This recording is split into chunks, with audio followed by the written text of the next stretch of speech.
السلام علیکم ورحمۃ اللہ وبرکاتہ۔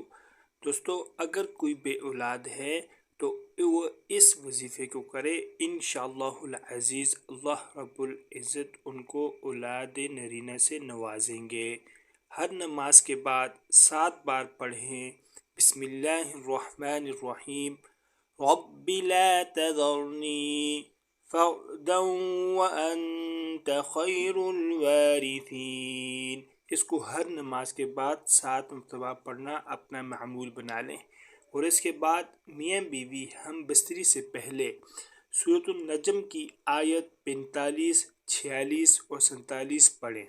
بسم اللہ الرحمن الرحیم، وَأَنَّهُ خَلَقَ الزَّوْجَيْنِ الذَّكَرَ وَالْأُنثَىٰ مِن نُطْفَةٍ إِذَا تُمْنَىٰ وَأَنَّ عَلَيْهِ النَّشْأَةَ الْأُخْرَىٰ۔